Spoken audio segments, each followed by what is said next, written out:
La plus grande de nos richesses ne se mesure pas en millions. Nous vous faisons découvrir des ovnis pour vous permettre d'en devenir un, vous aussi. Sportifs, entrepreneurs, artistes, ils nous partagent chaque semaine leurs récits de véritables trésors d'informations.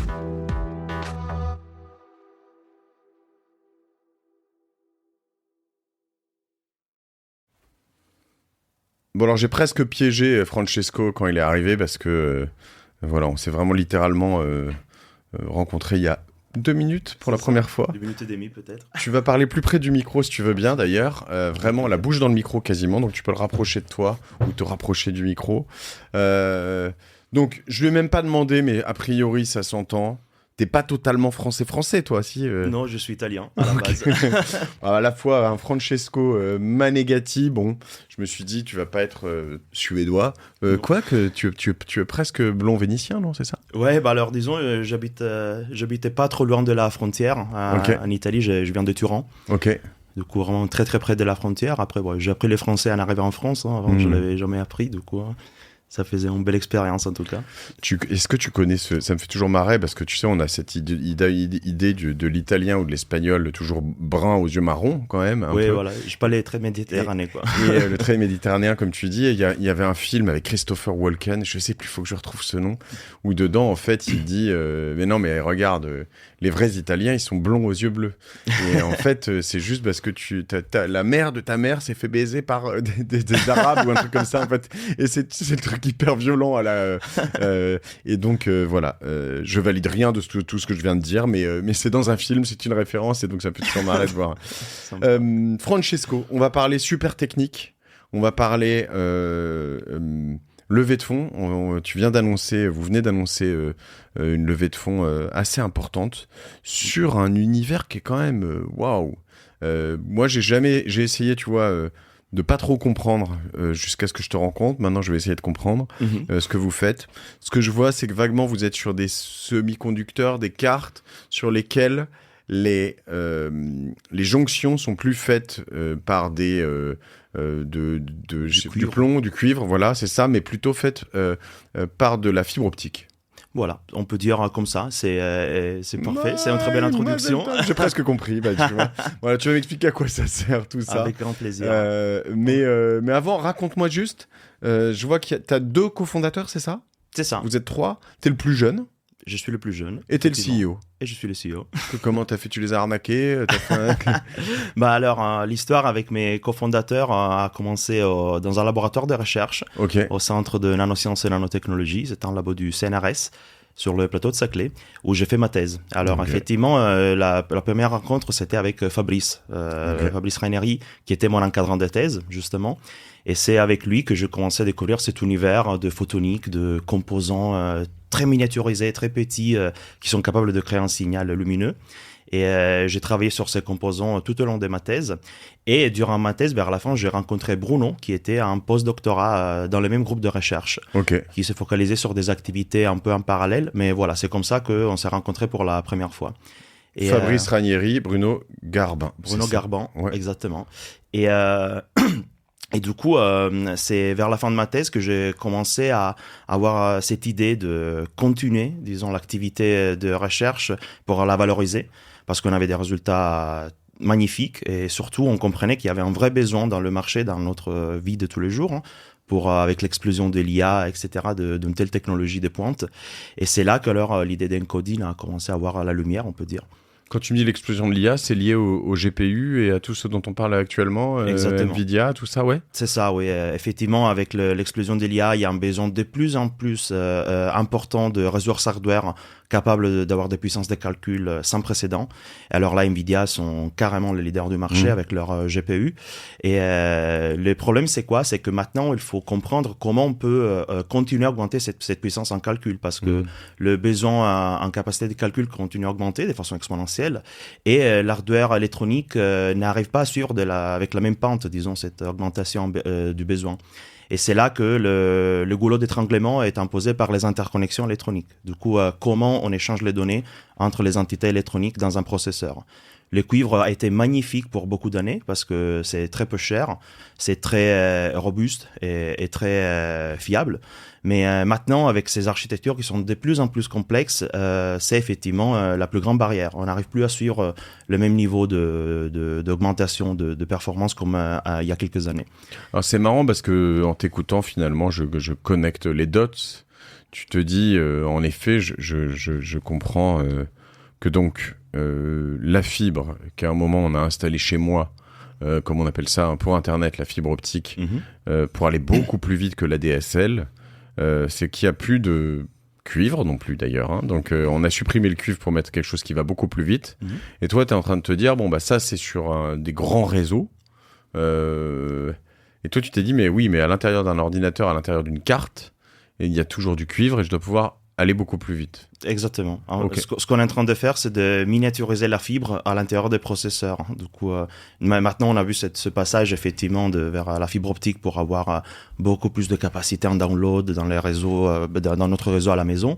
Et maintenant, avec l'IA, où le besoin en puissance de calcul est beaucoup plus élevé, notamment en termes de bande passante, de transfert de données, c'est là qu'on s'est dit comment on peut remplacer ce cuivre dans les processeurs. Le cuivre, c'est quand même assez simple. C'est-à-dire que même moi, j'ai dû faire, à l'époque on appelait ça l'EMT, mais en technologie au collège, je crois que j'ai même moi-même imprimé des cartes très probable, en cuivre, puis on rajoutait des petits trucs en faisant fondre du cuivre et des choses comme ça, voilà, on refaisait des jonctions. Exactement. Donc moi qui ne suis pas un grand scientifique, et donc c'est simple, je veux dire, et c'est pas cher. Exactement. Alors que j'ai quand même l'impression que la fibre, c'est plus compliqué, c'est plus cher. Alors, ça va. Disons, ça va, dans le sens que quand je parle de fibre, pour nous, c'est presque une métaphore, dans le sens que nous, on n'utilise pas la fibre optique comme on la connaît. Okay. Dans ces réseaux, dans ces processeurs intégrés, ce qu'on utilise, c'est c'est du silicium. C'est rien de plus compliqué que ça. Et c'est une technologie qu'on appelle guide d'onde. C'est l'équivalent pour transmettre l'information lumineuse, mais au niveau nanométrique. Guide d'onde. Guide d'onde, exactement. Un guide comme un guide. Voilà. Qui guide de l'information, disons, lumineuse. Et donc il n'y a plus de. Ça veut dire comme un peu dans la fibre, ou quand tu dis onde, ça veut dire qu'il n'y a plus forcément un conducteur physique, mais c'est c'est physique parce que c'est du silicium. Okay. Il faut l'imaginer comme une piste, pas en cuivre, mais en silicium, qui est capable de confiner non pas les électrons, mais la lumière, du coup les photons. Okay. Et ça, c'est vraiment la circuiterie passive, disons, pour transmettre l'information tout au long de ce système intégré. Du coup, on parle de distance de quelques centimètres. Et ça, par rapport au cuivre, ça a un avantage clé, parce que le cuivre, au contraire, il est capable, pour les fréquences auxquelles on travaille aujourd'hui, de transmettre l'information sur quelques millimètres, pas plus que ça. Alors, quand on parle de scalabilité de ces processeurs, c'est-à-dire augmenter la puissance en calcul, intégrer de plus en plus d'entités électroniques, plus de cœurs pour les CPU, de mémoire, etc., c'est là qu'il y a un vrai besoin de transférer l'information non plus sur quelques millimètres, mais aussi sur plusieurs centimètres. Et alors, c'est là que notre application photonique trouve un use case vraiment clé. Ça veut dire que tu vas faire des cartes qui sont plus grosses, en fait, c'est ça ? C'est ça. Mais qui sont puces, beaucoup plus rapides, c'est ça ? Exactement. Okay. C'est des puces qui sont capables, du coup, de transférer l'information beaucoup plus rapidement, de façon énergétiquement plus sobre, et d'interconnecter de plus en plus d'entités électroniques. Disons qu'à terme, la vision, c'est de pouvoir intégrer la puissance des calculs presque dans un superordinateur entier dans une seule puce. Ça ne sera pas une puce petite comme on est habitué à les voir, ce sera des puces bien plus grandes. Mais... Et alors, ça, c'est possible notamment, j'imagine, tu me dis si je dis des conneries, mais avec le cloud. C'est-à-dire qu'avant, on avait besoin d'avoir des ordi de plus en plus petits, des smartphones de plus en plus petits, des puces de plus en plus petits. Mais toi, nécessairement, tes puces, elles ne seront pas forcément grand public, etc. Elles seront stockées quelque part dans des data centers ou des choses comme ça, et elles feront tout le calcul.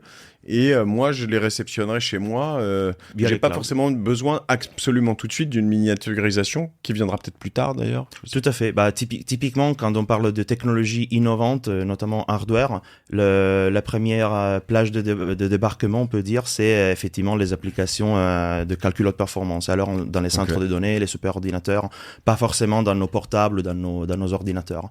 Mais effectivement, une fois après quelques années, une fois que la technologie a été standardisée et surtout que le coût a été mitigé pour une production de plus en plus massive, même si déjà pour le calcul haute performance, pour le cloud, on parle de volumes déjà très importants. Alors c'est à ces points-là que ces technologies peuvent débarquer aussi vers du consumer. Et ça chauffe moins ? Ça chauffe moins, ça chauffe pas en vrai.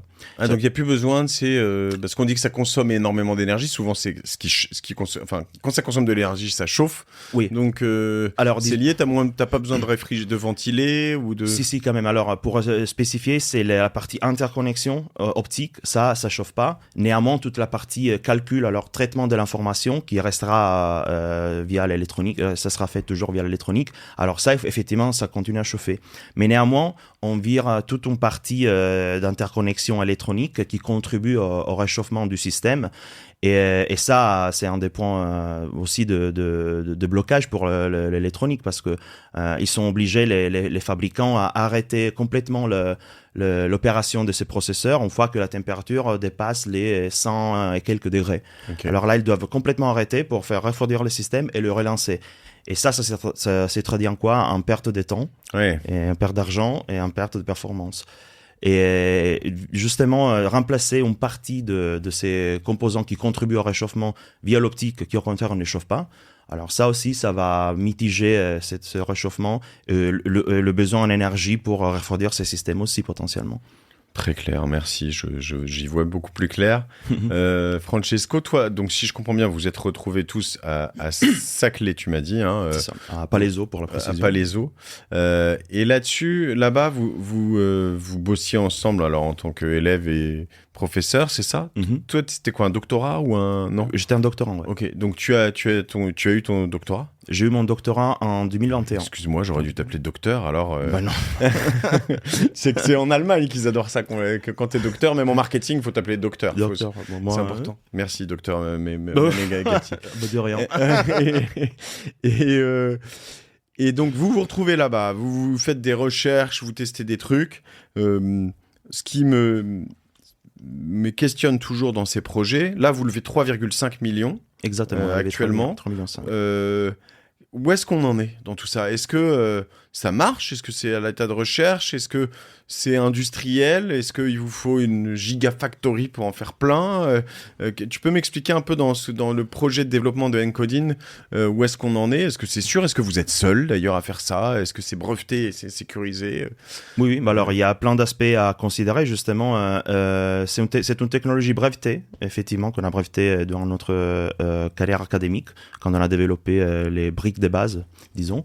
Et maintenant, c'est la phase où il faut accélérer le développement R&D parce qu'il y a encore pas mal d'étapes R&D à valider. De toute façon, quand on parle d'innovation, pour qu'elle puisse pénétrer dans le marché, il y a du dérisquage non seulement commercial, évidemment, mais aussi technologique à valider pour faire en sorte qu'elle puisse être industrialisée. Et c'est ce qu'on est en train de faire maintenant. On est en phase de pré-industrialisation, on l'appelle, c'est-à-dire montrer la faisabilité de ces technologies dans un site qui a les moyens et les lignes de production comme l'électronique, les lignes qu'on appelle CMOS, et pour montrer qu'effectivement c'est une technologie viable, fabricable sur des wafers de 300 mm. Et ça, c'est la clé pour mitiger les coûts, faire en sorte que ça soit reproductible vers le haut volume. Et ça, ce site, alors moi j'ai reçu récemment, ça te parle Verkor ? Verkor, c'est un Français qui fait des batteries, qui a levé 600, je sais plus, qui a levé 2 milliards, je crois, au total. Et il fait une gigafactory dans le Nord. Mais avant de faire sa gigafactory dans le Nord, il a fait une mini-factory à Grenoble. Pour faire pour faire son POC en fait, qui seront des batteries qui seront probablement jamais vendues, vu celle de Grenoble. Donc déjà il a dépensé peut-être quelques dizaines de millions pour faire sa factory. Il a fait son POC, il a montré que ses batteries étaient bien et là maintenant il les développe près de Dunkerque, où il va faire une gigafactory qui lui coûte des centaines de millions. C'est un peu ça, c'est-à-dire que là, vous allez développer votre première ligne de prod ou vous produisez chez d'autres ? Alors nous, on veut sous-traiter, justement, on veut produire chez d'autres pour minimiser les capex, parce qu'effectivement, si pour des gigafactories, pour les batteries que tu mentionnais, il faut des centaines de millions. Ouais. Pour les gigafactories des processeurs CMOS, on parle de plusieurs milliards. C'est vraiment très très très cher. Et pour cela, il y a déjà des gigafactories un peu partout dans le monde qui ont des moyens pour produire. Dans le monde ou à Taïwan ? Alors Taïwan, mais TSMC évidemment c'est les plus grands. Il y a Samsung, il y a Intel Foundry aussi, sont les plus actifs dans ce secteur. Et c'est pas un secteur qui est un peu, je dirais, dirty sur le côté piratage industriel, etc. Si tu commences à faire ça en Chine, j'allais dire en Asie, mais tu risques pas juste de te faire piquer ta techno et puis... Alors disons que TSMC n'est pas si proche de la Chine comme vers les États-Unis. Oui, mais Taïwan se rapproche de la Chine, de jour en jour. On parle après des géopolitiques, effectivement. Alors ça, c'est un autre sujet, effectivement. Mais principalement... c'est vrai, il y a les accords qui se font avec ces gros industriels doivent être basés sur une propriété intellectuelle ultra solide et sur des contrats juridiquement bien costauds pour faire en sorte que effectivement le savoir-faire technologique et la secret sauce qu'on peut l'appeler reste propriétaire de la boîte qui la propose, dans ce cas Encoding.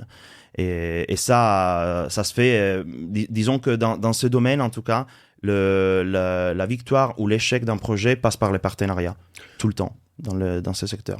Et c'est pour cela qu'il faudra être stratégiquement fort pour établir les bons partenariats stratégiques avec les bons acteurs.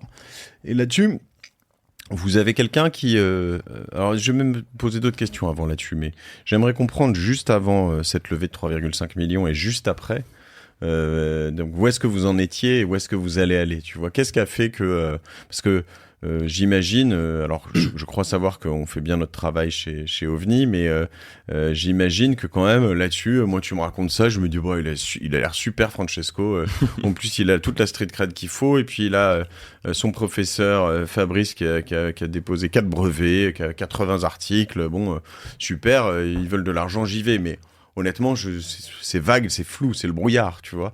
Comment vous arrivez à prouver, qu'est-ce qu'on peut dire à ceux qui nous écoutent, où est-ce que vous en étiez, où est-ce que vous en êtes avant cette levée ? Alors, avec cette levée, notre plus grand milestone, c'est montrer un MVP, donc un minimum viable product de notre technologie, c'est-à-dire les liens optiques complets. C'est-à-dire que jusqu'à maintenant, c'est que sur du papier ? Jusqu'à maintenant, on a des composants, on a des preuves de concept en tout cas, sur les composants innovants que nous avons développés durant la recherche. C'est les composants qui font la conversion du signal électronique vers le domaine électronique au domaine optique et vice-versa.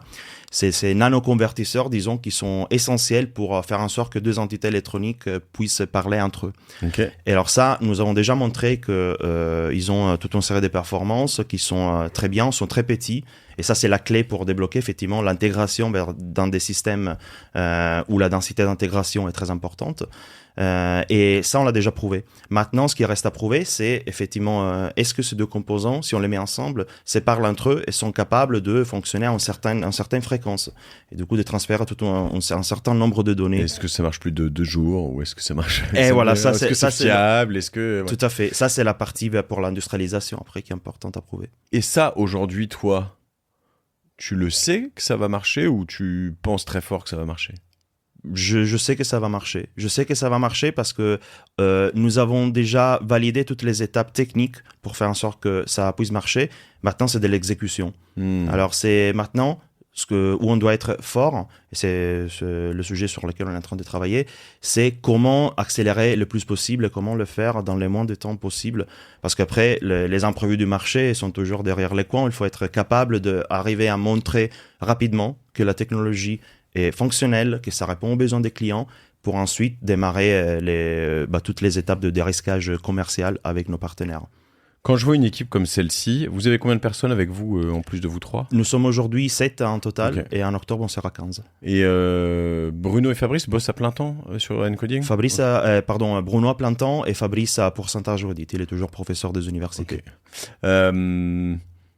Je me dis, c'est super, mais Qui est-ce qui fait le business si vous savez pas faire du business? Vous êtes des chercheurs. Alors, disons que c'est moi qui maintenant a passé complètement de l'autre côté de la table. Du coup, je fais du business development. J'ai fait dans les dernières 3-4 ans pas mal de formations justement pour acquérir les compétences complémentaires pour être lead de ce projet. Et du coup, je fais des formations à HEC, à Centrale, Supélec, dans ces grandes écoles. Et en même temps, disons que l'entrepreneuriat, c'est un métier qui s'apprend sur les terrains, de toute façon. Et effectivement, c'est ce que je remarque le jour par jour. Rencontrer les gens, les clients, les partenaires, les fournisseurs, c'est quelque chose qui m'excite beaucoup et où je vois que on arrive à parler le même langage, même si je viens d'un domaine scientifique. Et ça, du coup, c'est moi qui s'occupe de cette partie-là. Néanmoins, on est en train de recruter aussi un business developer expérimenté parce qu'après, dans ce secteur, il faut avoir des gens qui ont les connaissances. C'est un secteur quand même plutôt de niche, du point de vue du nombre des acteurs, très riche, mais de niche, disons.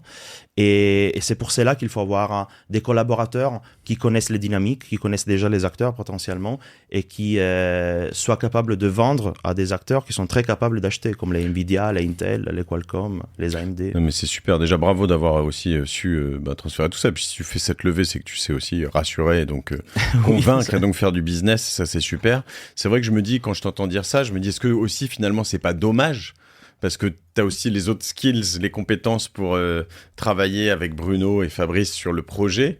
Donc, est-ce qu'on se coupe pas de quelqu'un pour un job qui serait peut-être plus à faire mais bon, à la fois, il faut aussi être très, très expert, avoir la vision. Donc, c'est intéressant. Absolument. On ne peut pas tout faire. Et en même temps, Bruno et Fabrice, ils sont très, très capables de point de vue technique et scientifique. C'est une équipe unique au monde. Ouais. Ils sont vraiment uniques. Et c'est pour ça que j'ai aucun regret d'avoir laissé la technique.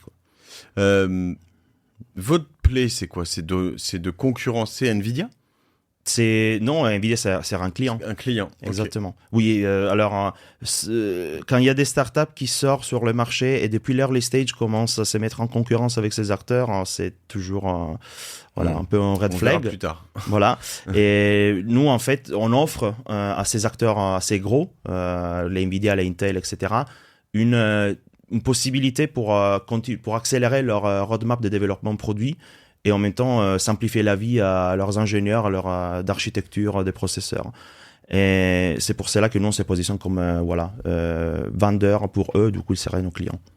Et là-dessus, j'imagine que ça peut être aussi eux ou d'autres des acquéreurs, parce qu'une fois que toi, tu as réussi à leur vendre des trucs et qu'ils voient que tu as un truc qui leur donne un edge, une rapidité spécifique, ils peuvent se dire, mais moi, je veux l'avoir pour moi et je veux pas que ça aille chez mes concurrents, non ? Potentiellement, oui. C'est tout à fait une dynamique possible. C'est la dynamique plus établie dans ce marché. Disons que quand ces gros voient une startup qui arrive à développer une technologie et qui arrive près de la commercialisation ou qui commence à commercialiser avec des volumes assez importants, alors c'est là qu'effectivement, ils commencent à réfléchir. Est-ce que j'ai envie que ça soit partagé avec d'autres ou est-ce que j'ai envie que ça soit que pour moi parce que c'est stratégique pour mon développement? Tu as des concurrents qui font la même chose, plus ou moins, ou oui, très proches? Il y a des concurrents, notamment c'est des startups qui proposent des liens optiques toujours pour répondre aux mêmes besoins. Et c'est des startups qui se trouvent surtout aux États-Unis, comme ça arrive très souvent. Et disons que notre différenciation par rapport à ces concurrents, c'est que nous, on apporte l'innovation au niveau des composants qui sont à la base du produit. Nos concurrents utilisent des technologies état de l'art photonique, c'est-à-dire les lasers et détecteurs qu'on connaît, qui sont utilisés pour les longues distances aussi, pour la fibre optique par exemple. Et ils cherchent d'adapter ces composants pour des architectures alors de processeurs intégrés. Du coup, il n'y a pas forcément c'est un peu compliqué parce que justement, on n'a pas les mêmes standards pour des longues distances ou des très courtes distances. Alors nous, en fait, on a développé une technologie clé qui est compatible, c'est-à-dire on peut développer un produit plug and play. On ne va pas demander à nos clients, vas-y, il faut révolutionner complètement ton architecture pour que ma solution puisse pénétrer dans ton système. Et en même temps, c'est une technologie où on miniaturise les composants importants. Je dis souvent que on est en train de suivre la même roadmap que l'électronique, mais avec un temps de retard en photonique, du coup, sur la miniaturisation des composants.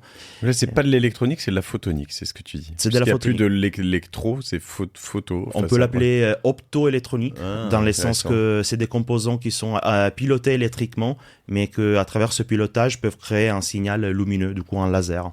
Disons. Ok. Dans combien de temps on aura du encoding qui tourne pour un usage industriel?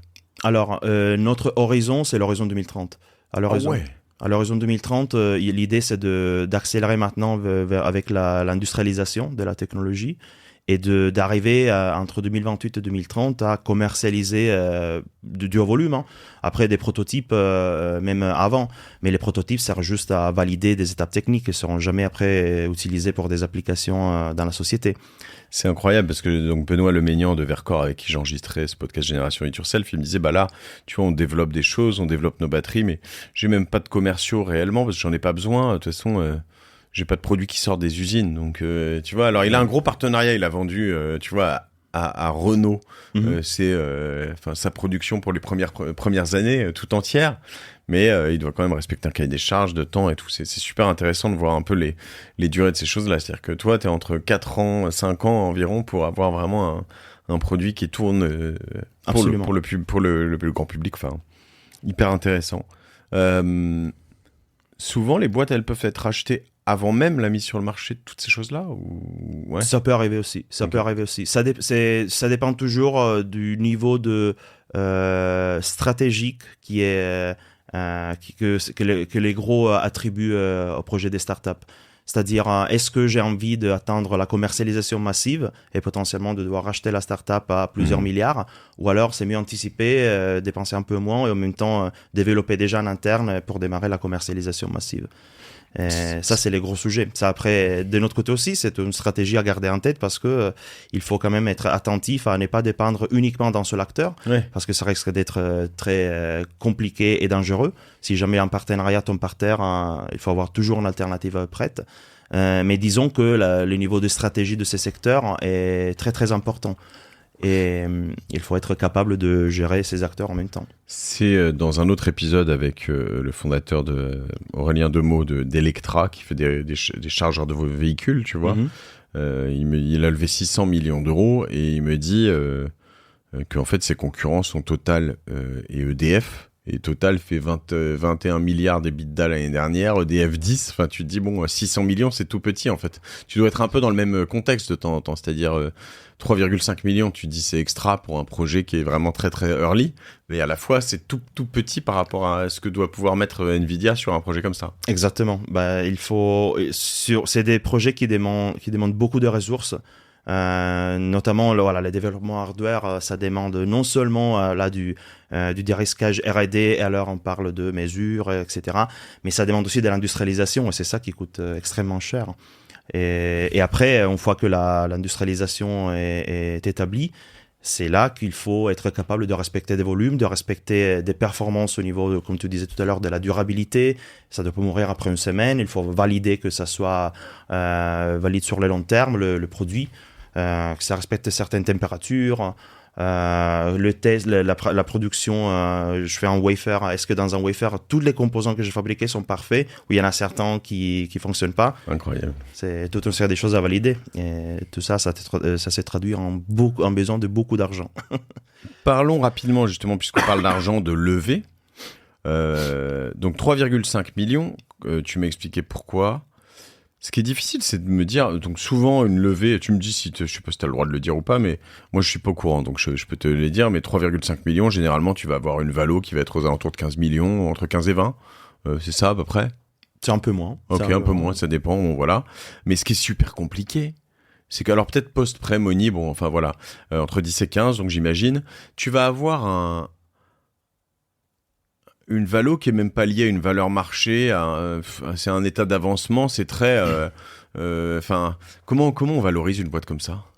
On valorise la boîte en montrant toute une série de performances et dire, par rapport aux milestones fixés, montrer qu'on les a validés dans les temps respectés et surtout dans une roadmap sur le long terme qui est respectée pour arriver en commercialisation le plus rapidement possible. Tout ça, c'est ce qui est regardé par les investisseurs, notamment en termes après de reliability, du coup avoir des courbes qui montrent effectivement c'est quelque chose qui ne pète pas après une semaine mais qui dure pour plusieurs années, ça c'est parfait.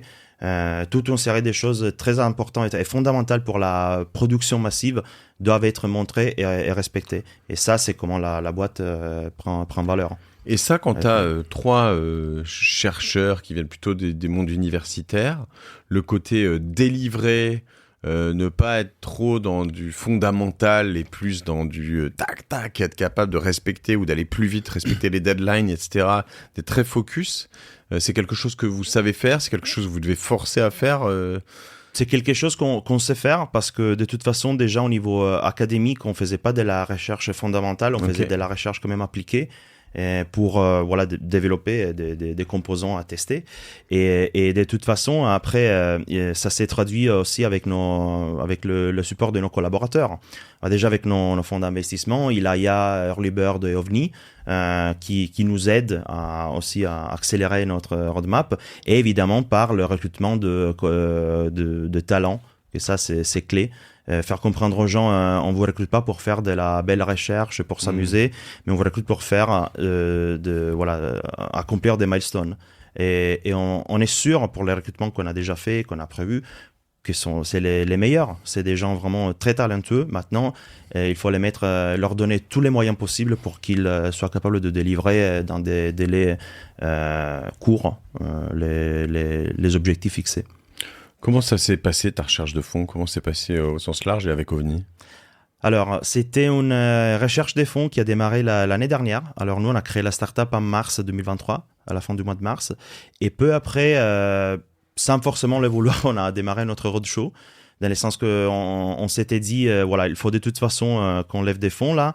Et on peut commencer à contacter des fonds d'investissement. Au début, typiquement, l'idée, c'est on va faire un peu, entre guillemets, l'exercice pour un peu quels sont les feedbacks, où est-ce qu'on doit améliorer dans notre pitch, dans notre roadmap, etc.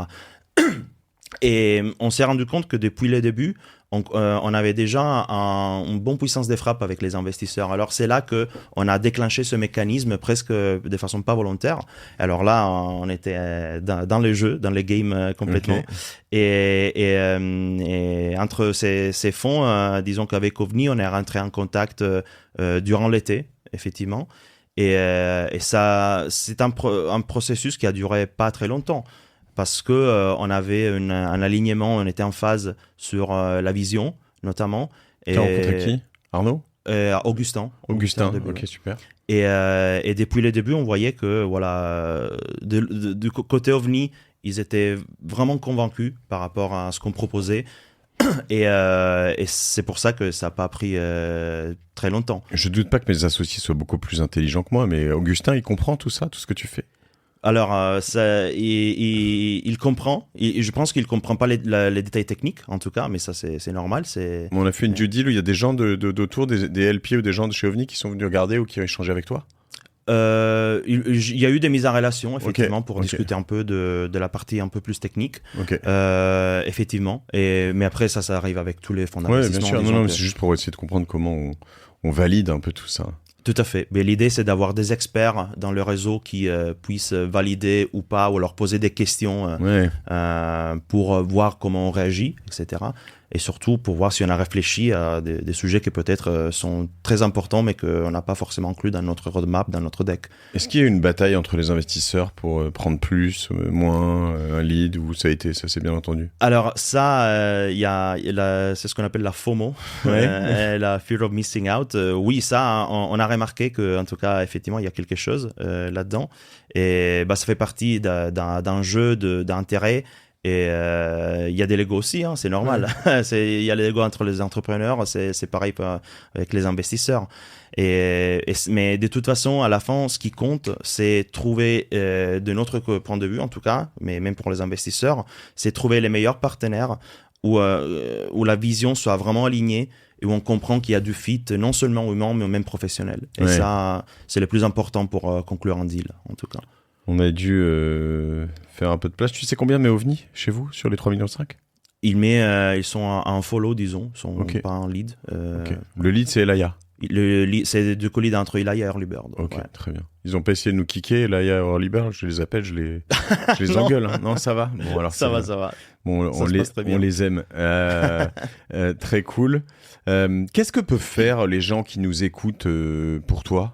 Qu'est-ce que, je sais pas, tu cherches quoi ? T'as besoin de quoi ? Des gens, des employés en sales, des chercheurs, des relations avec IBM, Microsoft, Nvidia, je sais pas quel... Oui, disons que aujourd'hui, notre temps est investi beaucoup vers la recherche de talents, notamment ingénieurs, parce qu'on est en train de structurer surtout la partie R&D, même si on a déjà recruté des gens vers le BizDev, vers le Product Development aussi, et même RH. Mais maintenant, ce qui est important, c'est de structurer rapidement l'équipe R&D pour avancer encore plus rapidement. Il faut quoi comme ingénieur ? C'est du hardware, du coup, là ? C'est ingénieur hardware, surtout. Nous, en fait, dans notre activité R&D, on fait beaucoup de design, du coup, modélisation de nos composants, de nos architectures. Beaucoup de fabrication, parce qu'on est hébergé au C2N, le laboratoire, où il y a la salle blanche où on fabrique nos puces pour la R&D. Alors ça aussi, c'est très excitant, faire de la nanofabrication, parce que voilà, c'est quelque chose d'incroyable. Et de la caractérisation, évidemment, du coup, mesure dans les salles de manip avec les étapes de caractérisation. S'il y a des gens qui bossent chez Nvidia, Intel, Qualcomm, tu les connais, enfin, t'en connais déjà, t'as besoin de les voir, t'as besoin de leur présenter, c'est déjà le cas ou... On a déjà des contacts avec ces acteurs à plutôt haut niveau. Mais néanmoins, c'est des entités tellement tentaculaires que voilà, le plus de contacts tu as, le mieux c'est. Voilà, vous savez, si vous avez un frère, une sœur, une belle-sœur, ou que vous travaillez chez Qualcomm, venez. Ou vous êtes CEO d'Nvidia, alors. Évidemment. Francesco Manegatti. On te trouve sur LinkedIn, c'est peut-être là où c'est le plus simple de t'ajouter ? Oui, je suis sur LinkedIn. Il y a la page de la startup Encoding aussi sur LinkedIn. N'hésitez pas à nous suivre sur notre communication et nos avancements. Illuminating the Future of Computing. C'est sympa. Donc, Francesco Manegatti, Manegati. Et voilà, vous l'aurez sur LinkedIn. Super intéressant. Je trouve ça vraiment très cool de voir un peu le... En fait, ce qui est marrant, c'est de comprendre. Tu sais, quand... C'est assez bizarre parce que je pourrais me dire, moi, je devrais pas comprendre ce genre de choses, mais finalement... Et je me demande parfois si mes enfants le comprendront. Tu vois ce que je veux dire, c'est que nous, on l'a vécu, l'évolution de la ligne téléphonique à la DSL, de la DSL à la fibre. Et tu sais, même la 5G, la 4G, tu vois, pour eux, en fait, mes enfants à 10-12 ans, ils ont du mal à faire la différence entre le Wi-Fi et la 5G. D'ailleurs, ils disent la Wi-Fi, ça m'énerve. Tu dis là ou le Wi-Fi ? Le Wi-Fi. Oui, bon, voilà, truc de génération. Et donc, eux, quand tu dis le Wi-Fi, c'est un truc de vieux. Et donc, là, mais ils font pas la différence. Le seul truc où elle fait la différence, c'est qu'elle a compris que en 5G, ça lui coûtera au bout d'un moment parce qu'elle est limitée. Qu'en Wi-Fi, elle est pas limitée. Donc ça, elle a compris. Ça, c'est bon. Et pourtant, elle est smart, vraiment smart. Je suis pas du tout. Mais il faut que je fasse l'effort, lui expliquer. Le Wi-Fi, c'est dans des réseaux privés, à la maison, c'est un truc comme ça. Mais pour elle, c'est juste normal. Il y a du réseau partout. Il y a pas de réseau ici, mais comment c'est possible, tu vois ? Voilà. Et donc, c'est assez marrant, je trouve, de vivre ces révolutions technologiques depuis 20 ou 30 ans et de se dire, tiens, je comprends ce que tu fais, même si je serais vraiment incapable de le reproduire et de le détailler, mais je trouve ça assez cool. Non, effectivement, c'est incroyable aussi, vivre ces passages de génération technologique aussi, parce que... effectivement, dans 10-15 ans, peut-être, on sera même plus capable de comprendre, les interconnexions, effectivement, une fois, c'était le cuivre. Ouh là là, la cuivre, alors, peut-être ils vont l'appeler comme ça. La cuivre. Non, c'est marrant, et même je trouve que Illuminating the Future of Computing, je trouve ça cool. Bon, alors qu'un jour, il faudra que ce soit the Computing, parce que ce sera plus le future, ce sera le présent. Exactement. On attendra 2030 pour changer la tagline. Mais même le logo, je trouve ça intéressant, ce que tu as fait... Et à un moment, je me dis, quand je regarde au début, je me dis, c'est peut-être un peu moche. Et à la fois, je trouve que c'est très parlant en fait, ça marche vraiment bien et souvent les boîtes tech ont des logos moches, donc ça va, c'est validé. C'est validé, c'est bon. C'est validé. Les boîtes très tech, tu vois ce que je veux dire. Je vois. Voilà. Là, disons, on a cherché quelque chose de simple qui pourrait produire un peu qu'est-ce qui se passe dans cette technologie qu'on développe. Du coup, effectivement, le petit point qui représente un peu la lumière, les points sur la i. Non, mais c'est effectivement c'est les deux N qui tout fait sens. Quoi. Je trouve que c'est très puis les deux N qui se connectent. Je trouve que c'est vraiment il y a vraiment de l'intelligence jusqu'au logo. Donc bravo. Je suis ravi de cette rencontre. C'est la première fois qu'on se voit et je suis ravi qu'on soit on board avec vous dans l'aventure avec Alvo. Si ça t'intéresse de comprendre comment Alvo a été construit, si ça vous intéresse, vous qui êtes ici, qui nous écoutez, pardon, je dis Alvo, c'est une autre société dans laquelle comment OVNI, il va m'en vouloir Arnaud, a été construit. Et ben voilà, il y a des épisodes toutes les semaines avec les gens qui financent OVNI, avec nos rencontres avec Arnaud. Arnaud, ce matin, tu vois. Ça fait bien la boucle, mais je crois que je lui ai écrit à 6h15 du matin. Je lui ai dit, écoute Arnaud, je vais courir. À 6h20, il était sur un Lime en me disant, on se rejoint à Malzerbe. Et puis on a couru 1 heure ensemble. Et puis on a fait notre truc. On a pris vite fait un petit déj. Et salut, au revoir. Et voilà, c'est toujours quelqu'un qui arrive à... make things happen quoi. Il y a toujours il fait les choses ultra dynamique. Voilà, ultra dynamique. Donc voilà, j'ai beaucoup de chance d'avoir des associés comme ça. J'ai beaucoup de chance d'être avec toi Francesco dans Encoding et de découvrir des nouvelles choses tous les jours. Vous avez l'opportunité de nous suivre sur YouTube, sur Spotify, sur Insta, sur Apple Podcast, voilà, un peu partout en vidéo, en audio, et vous comprendrez comment tout ça se fait. Et puis on va tirer cette petite ficelle au fur et à mesure. Un jour, ce sera plus une ficelle, ce sera une petite lumière. Exactement, qui passera d'un N à un N sur Encoding. Merci Francesco, c'est trop cool. Merci beaucoup. Et puis bravo, je suis impatient de voir l'évolution d'Encoding.